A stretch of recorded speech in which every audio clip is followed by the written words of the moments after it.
welcome to this episode of the Your Day, Your Rules podcast. I'm Michael. And I'm Sev, and you're about to listen to some provocative chat about the frustrations many of us feel at work. Offering practical tips to reach your authentic potential and insights gained from our professional experience. Whatever your background, come and join us at a secret water cooler conversation. Let's begin.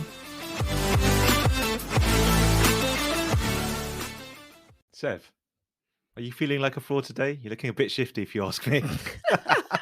Every day, Michael. Every day is a new battle.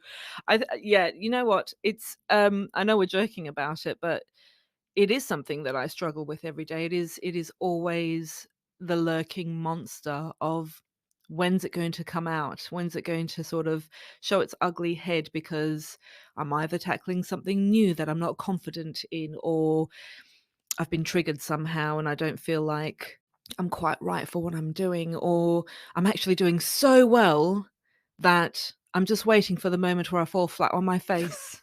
It's one of those things. And I'd love to say after, decades, 2 decades of, working and, getting promoted or reaching for something that I thought was really unattainable, but I made it, and proving to myself over and over again, whether it be at work or even, trying to do 20 burpees or something like that. It's at the beginning, it might feel like I can't do this necessarily.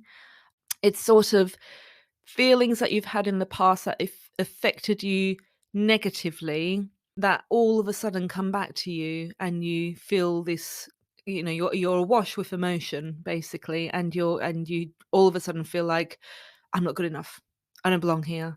This isn't where I'm supposed to be because I'm going to fail and I'm going to be found out. That's my personal journey with it anyway. I'm sure there's other people, and the way other experiences people have had with it as well. What have your experiences been like? Are you feeling like a fraud? Less and less these days. But that is as a result of considering what my particular challenges are and finding ways of being able to address that and deal with that. It's still an ongoing battle. Yeah. I found it really touching about what you said about it's an ongoing battle, and it's these persistent feelings. Yes. And these feelings of I don't measure up, despite the fact that you've got 20 years of evidence that you are more than good enough and that you're more than capable enough. And that really does sound like imposter syndrome. Absolutely, yeah. For me, I mean, I've had various points in my career where it's come to the surface or come to the fore, on a quite significant level. And one of them, surprisingly, was I was given quite a really interesting project at work, and something that was really up my street. It involves sort of working with groups of people within our office setup, improving our system so to get the best out of people, and really looking at how their journey could be really rich and exciting within our company. And even though I was given that project, and looking back on it, it was quite a privilege to be allowed that opportunity, because it was something that wasn't necessarily fee earning work, and a lot of the law is about fee earning because that's what pays the bills, and that's what keeps the company. Well, that's what gets the company its reputation. That's the model that it's based upon, really, right? Yeah. Yeah. So this seemed like a little bit not off base, but it seemed like a progressive initiative within the firm, and something that's the kind of thing that I love.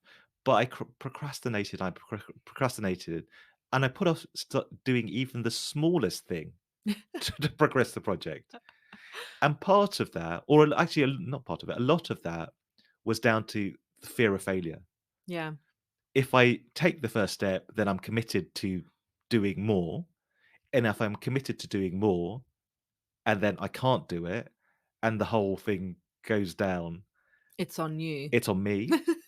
And also it shows that I'm not up to the job description, even though it was something not necessarily within the sphere of what I was expected to do. Not necessarily what you signed up for, but you took something on that was a bit of a challenge, really, right? Yeah. And it's amazing how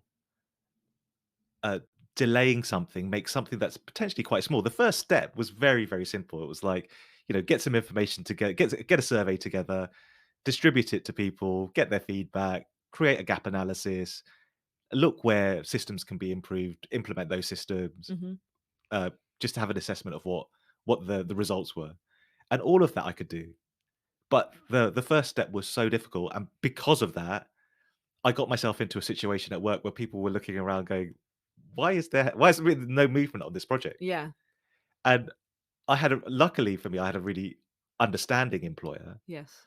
But for me, if I didn't address those feelings, or if I didn't address how I could get past those feelings, it could have had a really detrimental impact on work. And I think it's within that, like a definition of what the impacts of syndrome can be on an individual, or how it impacts on their life chances, or their sort of work success chances. Yeah, absolutely. I think we covered off sort of the definition of the imposter syndrome in our last episode and sort of talked about the categories of imposter syndrome, etc. But for our listeners who may have missed that episode, I think it was mainly that it's something that contributes to the psychological distress and and continued self monitoring, increased self doubt, and persistent fears of failure, according to the psychologist Dr.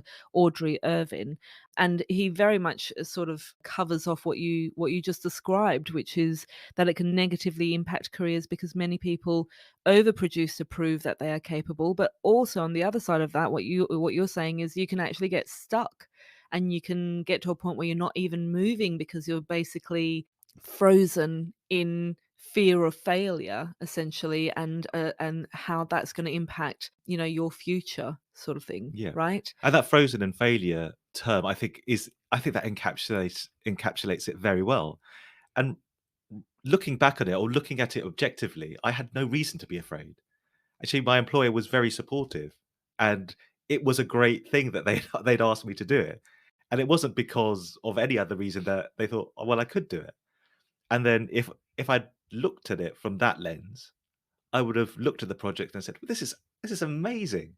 Yeah. This is a really the chance for me to sort of spread my wings, do something I really like within the workplace, and not fall back within my comfort zone. And just my skill set will improve You're enormously." growing. I Yeah, mean, it's gonna be uncomfortable at the beginning, but you'd be growing through the challenge. But do you think it's also somehow related to the fact that, we're quite senior, professionals, and when you're taking something on that's so new when you're a senior professional, as an individual, you almost feel like you've got to make this work because everything that you've done previously could be undone, and your reputation that you've built up around success could be undone because of something that you failed at in yeah, this one instance. yeah. It's a really hard sort of thing to overcome, isn't it? Absolutely. And I think success is a profoundly uncomfortable place to be on a regular basis.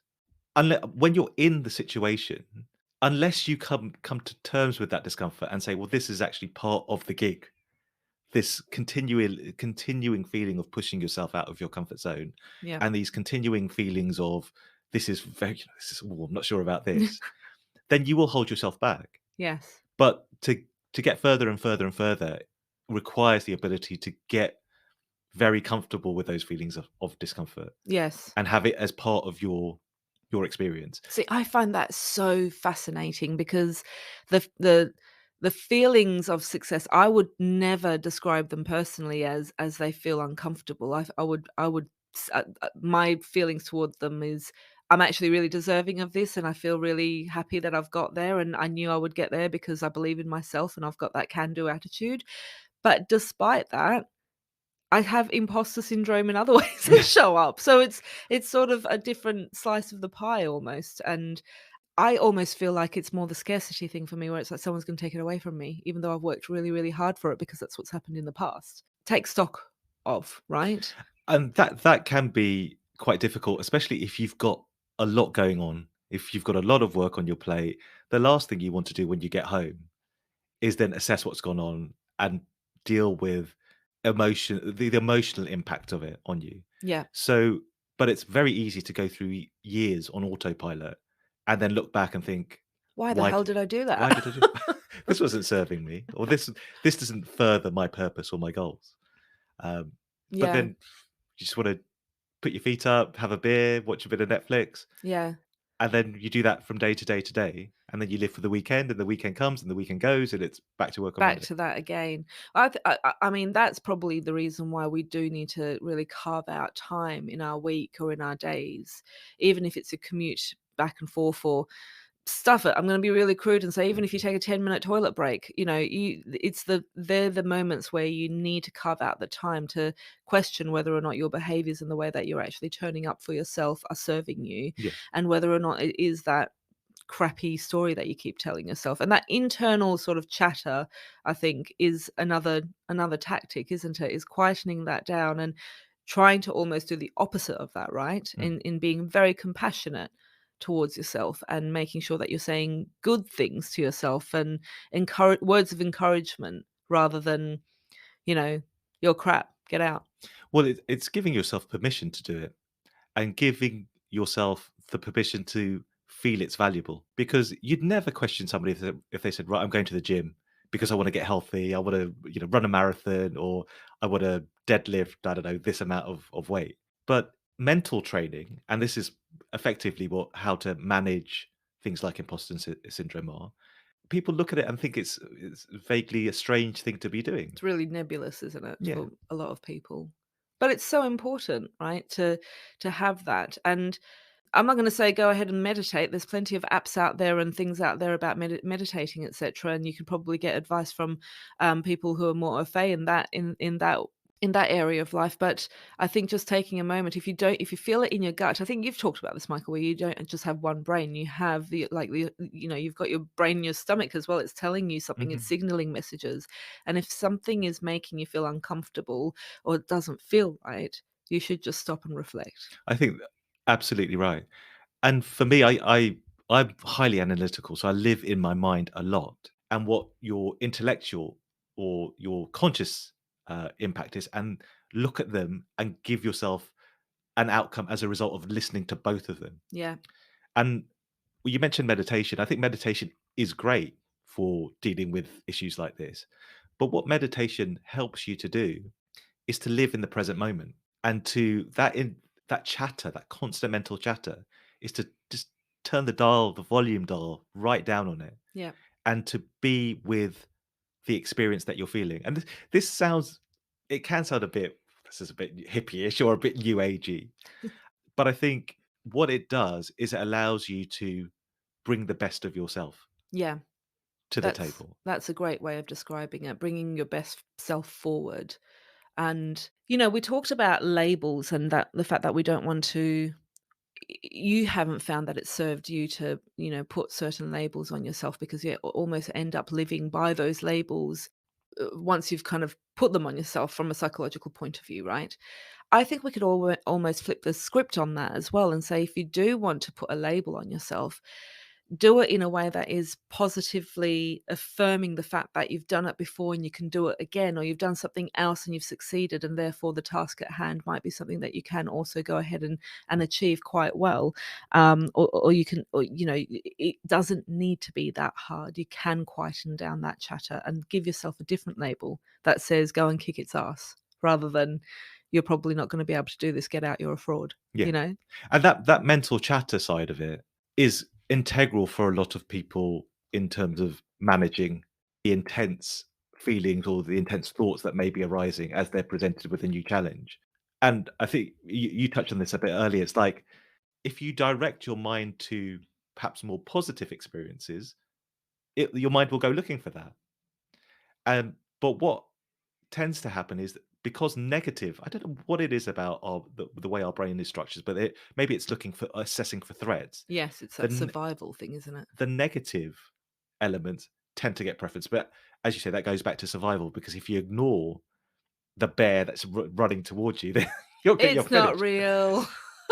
But we live in that state of Yeah, constant assessing for threats. yeah, And but then that goes back to safety in the workplace, or psychological safety in the workplace. If you feel comfortable, then you're not going to be continually assessing for threats. And I think this will come out in the organizational, what an organization can do yeah, if you get the feeling that a lot of your employees, or a significant portion of your employees, are suffering with this, yes, about how to get that sense of safety, collaboration, and community within your organization, and how that will bring out the best in your people. Absolutely, and I think that's where the external forces that you can actually use to your advantage come to play, where you can really lean on allies.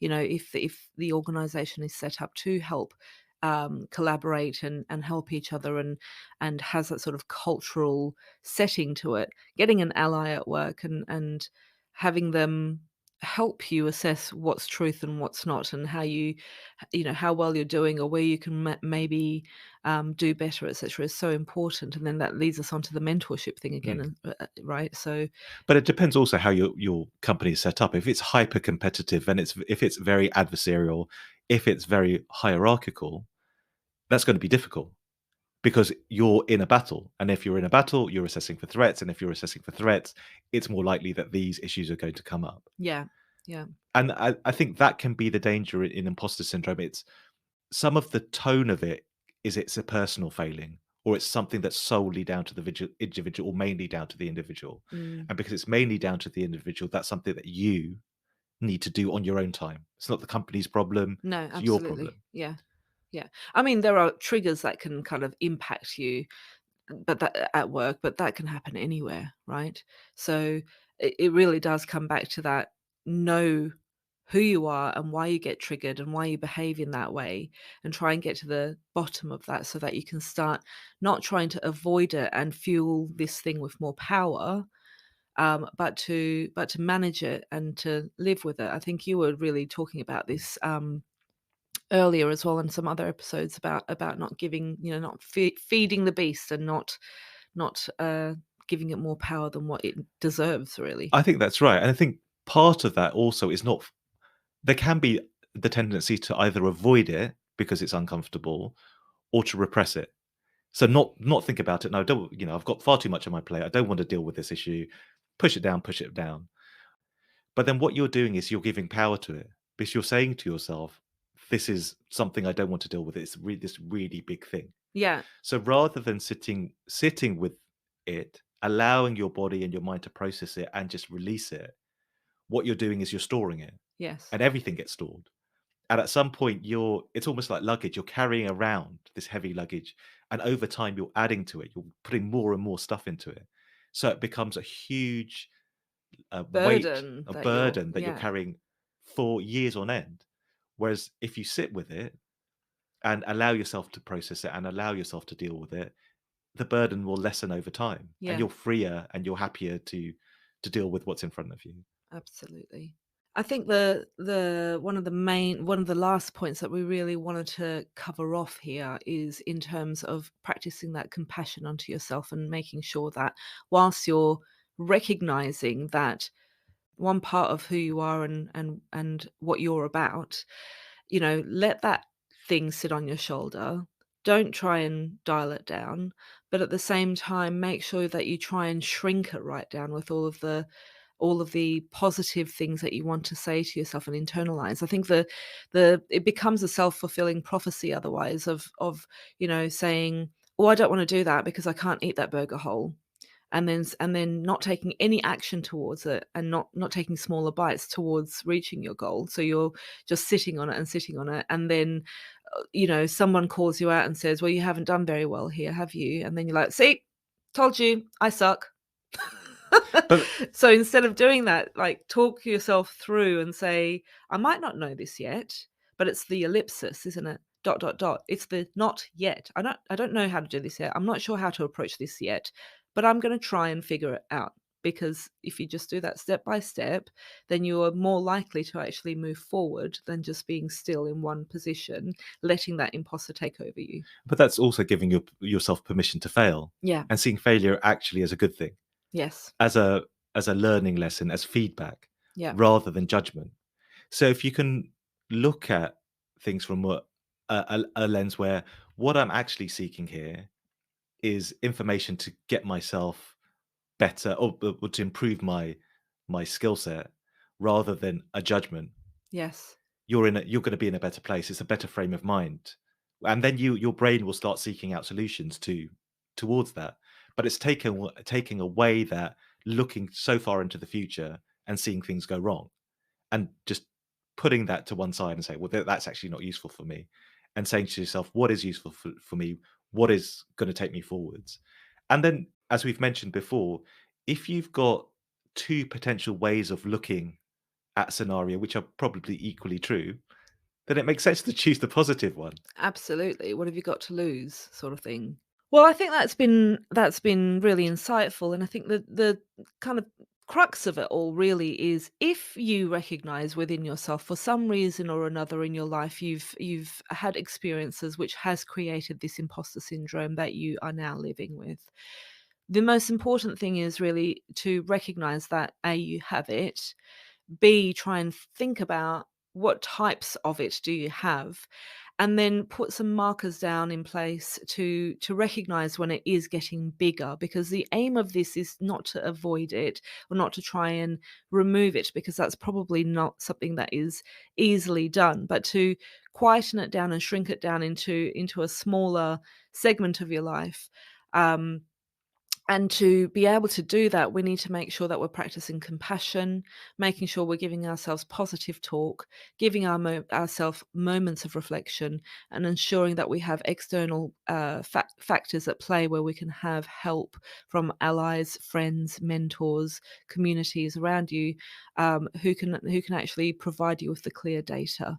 I suppose the only other thing that we really should add to the end of all of this before we end this session, Michael, is if you feel like it's debilitating and it's really made you so stuck and you can't function anymore, please go and seek professional help, because there's probably something deeper that we need to look into, right? I completely agree with you. And I think professional help, if it's reached the stage where it's so severe that it's impacting your ability to move forward in life, then it probably is something that needs the Addressing. help of someone else. Yeah. And that's a positive thing. It's actually a really empowering thing to say, I need help and Yeah. I'm going to get it. Yeah, absolutely. You are definitely worth spending a little bit of time and money and being vulnerable to actually get out there and seek help Invest in you. in investing in you. And talking about investing in you, our next episode is really going to touch on organizations and how they can sort of set themselves up to make sure that they are investing in you, and how you fit in the organization if you do have imposter syndrome as well. Looking forward to that one. You've been listening to the Your Day, Your Rules podcast with Sev and Michael. Before we go, we'd like to say a big thank you to all of our listeners and for sharing our content with someone who needs it. Keep spreading the word, and remember to like, subscribe and follow us here and on our socials. Until next time, if you want to go fast, go alone. If you want to go far, go together.